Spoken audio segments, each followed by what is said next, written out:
Mr. Chair, we are now live. Thank you, Sarah. Good evening and welcome to the Town of Ajax Committee of Adjustment meeting for October 27th, 2021. This meeting of the Committee of Adjustment is being held electronically and live streamed on the internet. Due to the COVID-19 emergency and requirements for physical distancing, no in-person attendance is permitted at this meeting. All regular practices and procedures of the committee continue to apply during this electronic meeting. If we encounter any technical difficulties, we may take a brief recess while they are resolved. Thank you for your patience, and we'll now proceed with the meeting.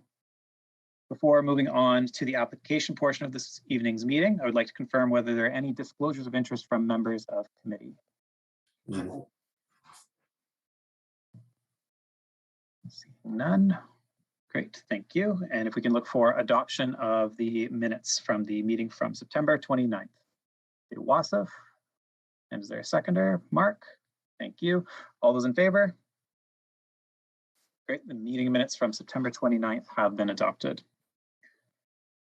The committee is bound by the Planning Act to assess each application based on its ability to meet 4 tests. That the application is minor in nature, is desirable for the appropriate development or use of the lands, and finally is in keeping with the general intent and purpose of the official plan and zoning bylaw. The process for tonight's meeting will be conducted in the following manner. The applicant and/or agent will be called upon and at their option may provide for a brief description of the minor variance application if applied for. Committee members may ask questions of the applicant and/or agent, after which anyone with a direct interest in the application will be given the opportunity to speak either for or against the application.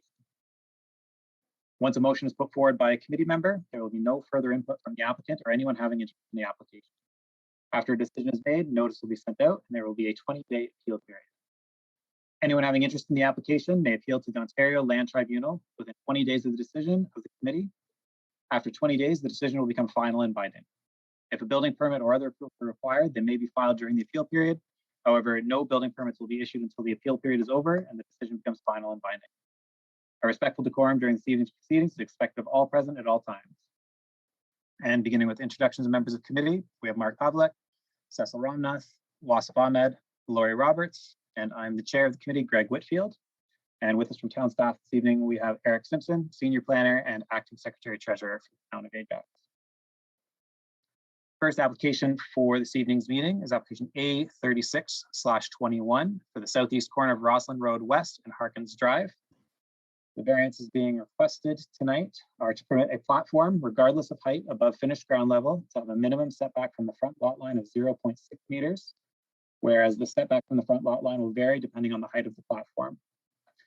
Also to permit a minimum setback from the exterior side lot line of 0.9 meters in the NC zone, where the minimum setback from the exterior side lot line is 1.0 meter, and to permit a minimum landscape buffer of 0.6 meters based with type B arterial road, where the bylaw requires a minimum landscape buffer of 2 meters if it's a type B arterial road. Eric, was notice served and were any responses received? Notice was served and no responses were received. Great, thank you. And for the applicant with us this evening, staff have written a report recommending approval of the application subject to 2 conditions within the staff report.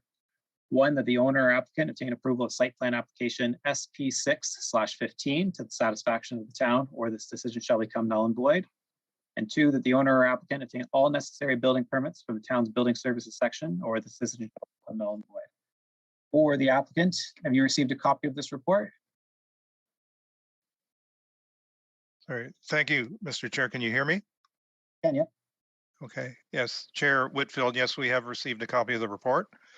I have a couple of remarks to make. Do you want me to proceed? Absolutely. Why don't you proceed to introduce yourself and Yep. Go right ahead. Thank you, Chair Whitfield and members of the committee. My name is Steve Edwards of GHD, which is 65 Sunray in Whitby, and I'm planner for Ajax Meadows, Inc. And with me is Samir Khan, who's Director of Operations at Ajax Meadows, Inc. The variances relate to a condominium project that includes 7 single-story commercial units and 27 3-story townhouse units. And again, they're combined in a single site as a standard condominium. And before you, as the chair's pointed out, there's 3 variances. We'll indicate that we're in agreement with the staff recommendation, including the 2 conditions that are included. I just wanted to make a couple quick comments. the nature of the variances are well spelled out in the staff report. So just a couple quick things. On the minimum setback of the platform, I notice, and this is the way the bylaw is worded, it says regardless of height. So I'd certainly have the question, well, how high are these?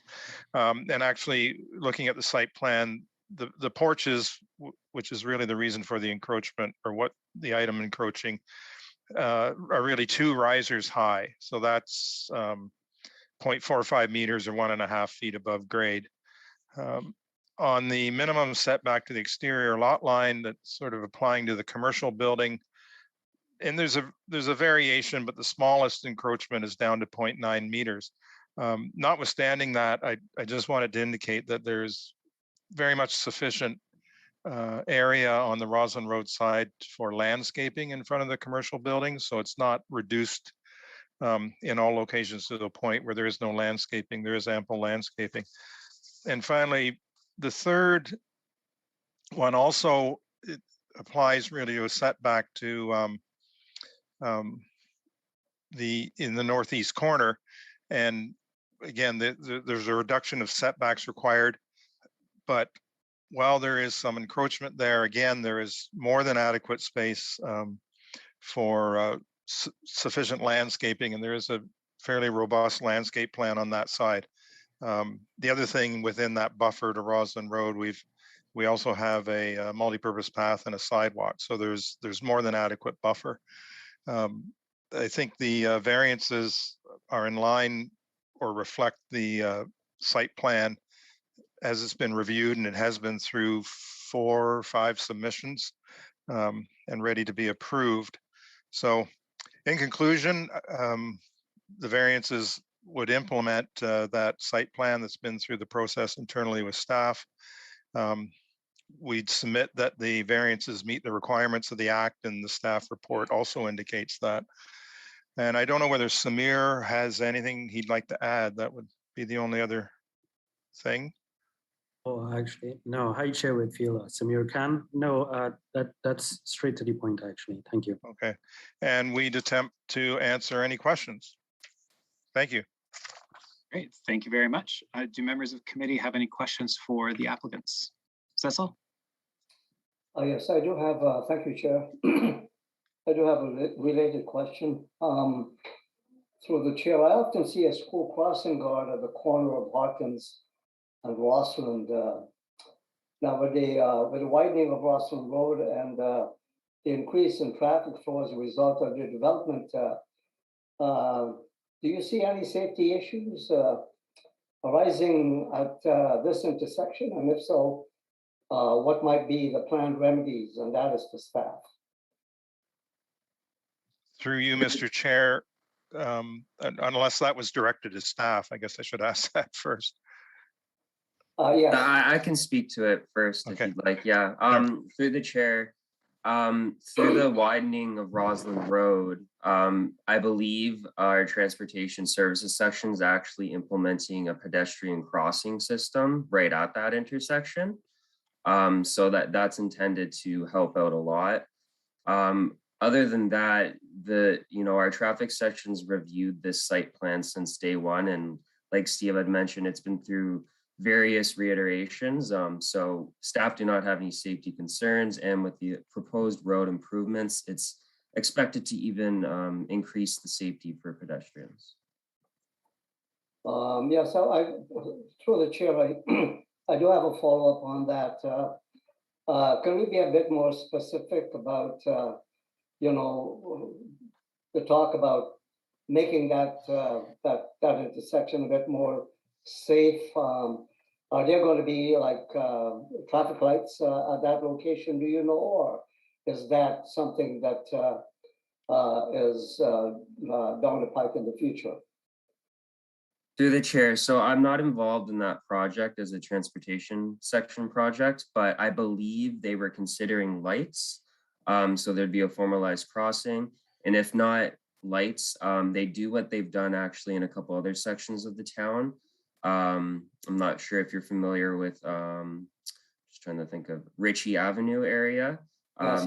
They put in a crossing there. It's like, it's not lights, but you push a button, it flashes, so it stops car. It almost acts as a light system. Okay, thank you. And does any other member of committee have questions? Lori?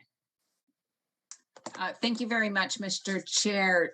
To staff, I am wondering, condition number 1, where it does say to permit a platform regardless of height. Are we able to change it to the number that the applicant mentioned during his little presentation? Not his little presentation, sorry, but what he was mentioning. Could we change it to that height? I have to admit that regardless of height, line makes me a bit nervous, not comfortable with it being quite so ambiguous as far as that goes. Through the chair, yes, yeah, we can specify that, but we need to know the exact maximum height. That's why it was worded that way. Because the way the bylaw is it speaks to, if you're above 1.2 meters, there's a specific setback. So that's why it was worded that way. If we can confirm the max height that there'll be for a porch, we can definitely set that. So is it possible, sorry, through the chair, is it possible to say to a maximum of whatever that height is for the setback that's being requested? Through the chair, yeah, we could definitely do that. Okay, and then the presenter also made a reference to ample landscaping, and I'm just curious, on figure number 3, in the staff report, it looks like it's practically touching the sidewalk, and I'm wondering where the landscaping is in that scenario.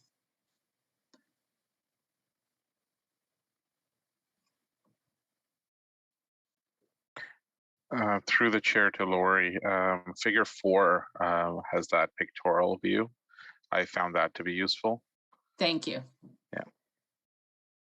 Okay, thank you very much. I appreciate that. And then my third question is similar to what my previous colleague mentioned, the road widening that is slated for Roslyn.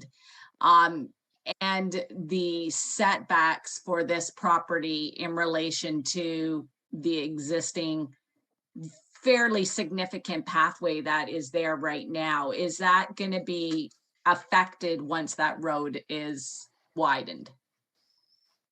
Through the chair, no, because we looked at the design of that. This development proposal was submitted much before the Roslyn Road works, but it's since been tweaked or looked at since we've obtained the new information. So there's no issues with that. The town doesn't actually have to acquire land for the road widening. It's more so the actual road width is going to be widened, but the actual right of way isn't being widened. Just to clarify, will those sidewalks be affected during the widening? So Like I'm what- not sure what the final design looks like, but there's supposed to be a multi-use path still left there. So that would still be within the boulevard that would separate the building from the actual roadway. Okay, and I apologize, Mr. Chair, I do have one final question. In the figure number 4, the top picture of the proposed townhouse dwelling, are we looking at the front of the townhouse complex there or the back of the townhouse complex there? So that's a double fronted product. So that would technically be the back. The front that would face Roslyn would have the porch or the platform. Okay, and is there any concern at all about that being so close to the walkway as far as privacy for the people who are going to be living there? No, so from an urban design perspective, the staff actually encourage buildings to be as close as possible to the street to improve the pedestrian environment and create an active street front.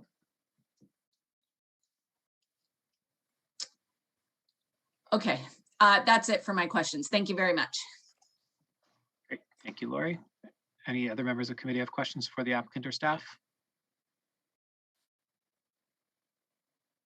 Seeing none, in that case, is there anyone here to speak either for or against the application? I don't believe I see anyone on the line.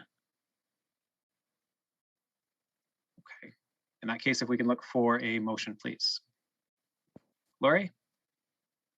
I think I should do the motion. I do motion that we approve it, but I wanted to make a change to that first condition. I don't know how to word, I don't know what the height is, so I don't know what to word it to, but I would like it to reflect what that maximum height is for the setback that's being required.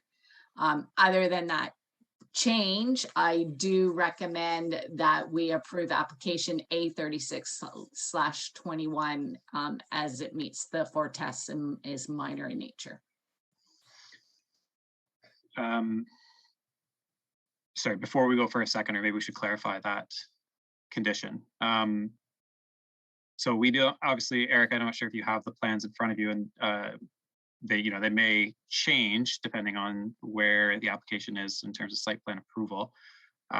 If we put a substantially in accordance wording into that condition to say like substantially that. in accordance with the finally approved site plan drawings, would that be appropriate? Through the chair, we could do that, or we could keep it even more simple and maybe perhaps just say to permit a platform and not mention the height. I mean, staff know how to interpret it, so I guess we have either option. I'd like it to be not ambiguous. I think it should be to a maximum that we're not leaving it kind of out there. Okay, so staff will have to confirm that with the applicant then. So would we be okay with going with a substantially in accordance clause, or would we prefer to have the specific, we'll say, dimensions of the platform in the condition? Through Mr. Chair and committee members and staff, I guess I agree with Lori in terms of I don't think there should be ambiguity. Eric, I hear your position in terms of from a staffing perspective that perhaps we don't mention height at all, but I'm just wondering if there's a good safe zone to say, hey, you know what, can we call it 3.5 meters? Can we call it 4 meters more? But just put in a pretty safe number in there so that the committee can still kind of vote on it or put the motion forward and vote on it. Is there a safe number, Eric, that you're thinking, just based on being privy to, I'm assuming, some of the site plans? So yeah, I mean, this wasn't, unfortunately, I've just obtained this file, so I don't actually know what those exact heights are. Okay. And typically, you may not know that through a site plan process. It's something that comes out through more so in a technical building permit drawing. So that's kind of the reasoning behind that as well. But I definitely, I think there is kind of like a safe number we could go with. And I just want to point out too, though, that our current zoning bylaw doesn't, specify a maximum height for platforms in general. So It's just that it's over or under 1.2 meters is what. Correct, exactly. And I think we have to kind of be realistic that no one's going to have like a 3-story like porch, you know what I mean? So like that's what the kind of the intent behind this is. So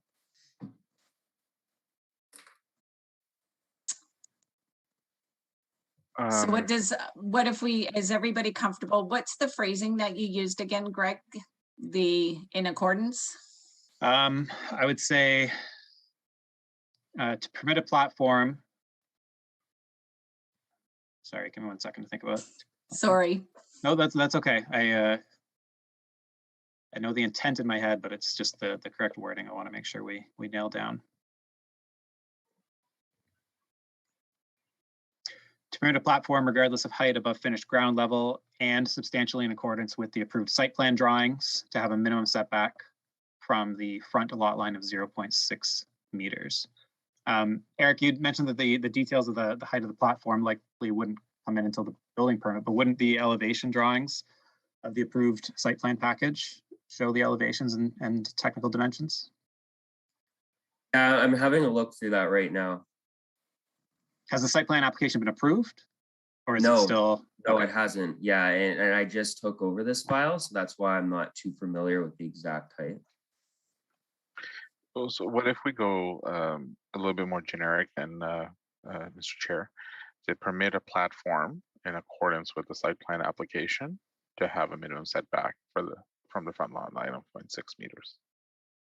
take out the regardless of height above Yeah. finished ground. Yep. I think I'd be okay with that, yeah. I'm okay with that. The issue is that I wouldn't want them to have to come back for another variance for that right. because we either, left it too vague or didn't capture enough, and then we locked them into a certain number that, Right. let's say that final design for the elevation of those porches Yeah. hasn't been locked in, right? Right. No, I very think fair. that's the best approach. I'm okay with that. Okay, so Lori, do you want to make your motion with the amended condition again, just to? Sure, Find if I that. can remember what Wasif said. So I am suggesting that we approve a motion A36/21, amending the first condition to permit a platform. Wasif, can you say how you worded it? To permit a platform? In accordance with the final site plan application, approved Thank you. application, to have a minimum setback from the front line of 0.6 meters. Thank you so much. I appreciate that. And because it's minor and meets all 4 tests. Great, thank you. And we can finalize that wording, obviously, for the minutes, just to make sure that we're clear. And do we have a seconder on that motion, please? Wasif, thank you. And all those in favor? Great, application A36/21 is approved, subject to the conditions in the staff report as amended by committee, and subject to the 20-day appeal period. Thank you. Great, thank you. Have a good evening. Thank you. Okay, moving on to application A37/21 for 51 Oswell Drive. The variance requested is to permit an uncovered below-grade entrance within the east interior side yard with a minimum setback of 0.6 meters from the interior side lot line, whereas the bylaw does not permit uncovered steps leading to or from a principal building or platform within a required interior side yard, and requires a minimum setback from the interior side lot line of 1.2 meters. Eric, was notice served and were any responses received? Notice was served and no responses were received. Great, thank you. For the applicant with us this evening, staff have written a report recommending approval of the application subject to 5 conditions within the staff report. 1, that the subject variance apply only to the property municipally known as 51 Oswell Drive, as illustrated in figure 2 within the report, or this decision shall become null and void. 2, that the existing air conditioning unit be relocated, as illustrated in figure 2 of the report, or this decision shall become null and void. That the existing gas meter be relocated in consultation with Enbridge Gas to the satisfaction of the town, or this decision shall become null and void. 4, that the owner or applicant maintain the existing drainage on the property, or this decision shall become null and void. And 5, that the owner or applicant obtain all necessary building permits from the town's building services section, or this decision shall become null and void. For the applicant, have you received a copy of this report? Yes, thank you, Chair. Yes, we have received the report, and we appreciate all the conditions that have been laid there. The only one condition that is about the gas meter, and probably we have to look at what would be the setback from the Enbridge gas line to the minimum setback rather from Enbridge gas line, which is going inside the house to the start of the entrance. I'm not sure at this stage that if there is a particular distance, if it would be within that distance is acceptable to the Enbridge gas line, probably this condition may have to be at that time at the site plan, at the building permit waived off. Yeah, so if there is, if committee does approve the application, obviously you've got that time to discuss with Enbridge Gas, and then obviously throughout the permit stage, we would need that clarification or that confirmation, or pardon me, the town would need confirmation from Enbridge as that condition has been satisfied in order for a building permit to be issued. So obviously there may be some potential back and forth with Enbridge and yourself as the applicant to confirm that it still would comply with any setback and separation requirements through the bylaw and building code. Sure. Okay, and if you don't mind introducing yourself and if you have Yes, anything else to add. I'm sorry, I was. My name is Farouk Siddiqui from Can Design Consulting, and I'm the representative for 51 Oswell Drive. Great, thank you. Do you have anything else to add before we move on to the committee members?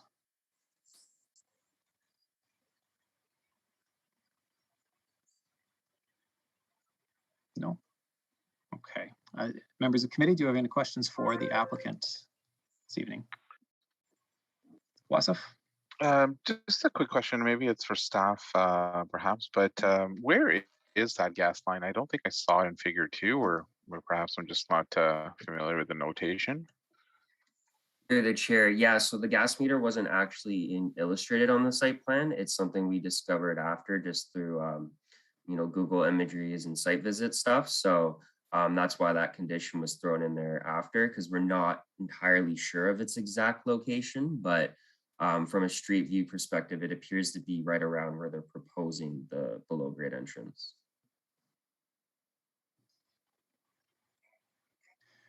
I mean, it's a pretty wide or a pretty large setback on that side, so I presume there wouldn't be any potential setback issues with the relocation of the gas meter. Would that be a fair assumption, Eric, or has that been evaluated yet?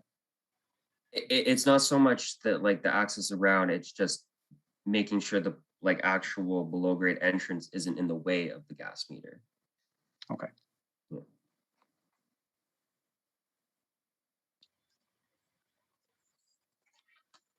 Anything else, Wasif?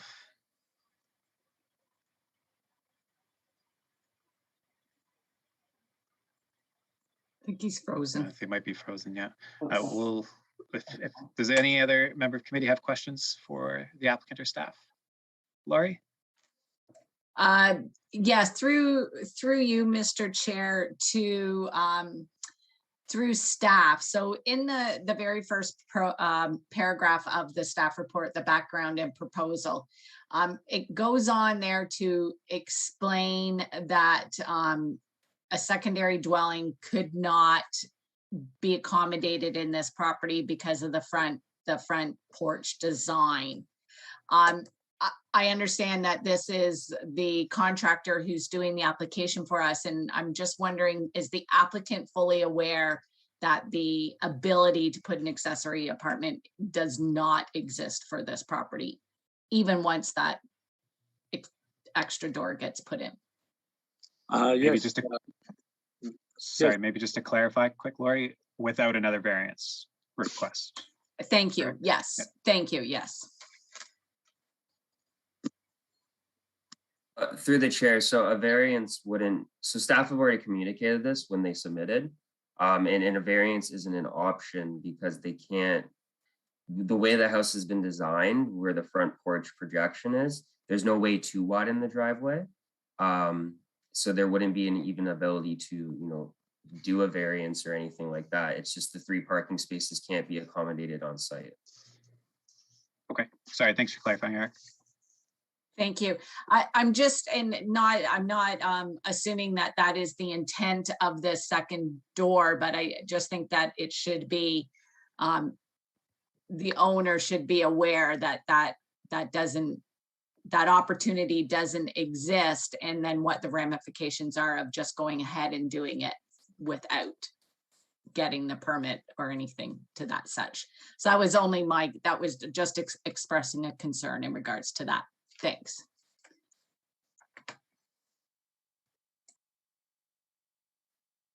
Okay. Wasif, you had frozen up there for a second. I just want to make sure that you, if you had any other questions or if you were satisfied with No, the response from staff. I'm assuming that the response from staff came after I somehow got disconnected there, but just in terms of the gas line, was there an answer on that question in terms of where the gas line is right now in figure 2? Yeah, so sorry about that. So through the chair, the gas meter isn't actually illustrated on the figure.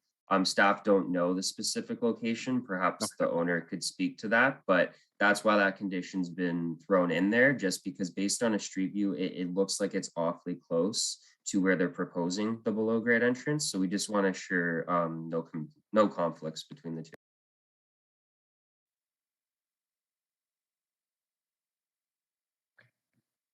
All right, any further questions from members of committee?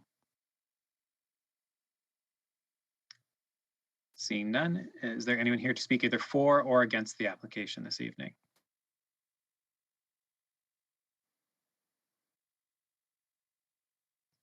Seeing none, in that case, if we can look for a motion on the application, please. Wasif, Mr. Chair, I propose to, I put forward the motion to approve application A3721 for 51 Oswald Drive, subject to the 5 conditions as outlined in the staff report, on the basis that it is minor in nature and meets the 4 tests. great, thank you, Wasif. And is there a seconder on that motion, please? Mark, seconded by Mark, thank you. And all those in favor?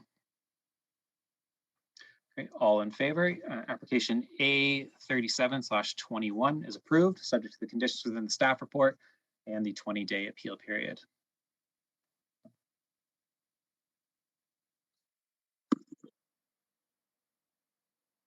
Okay, and that Thank you.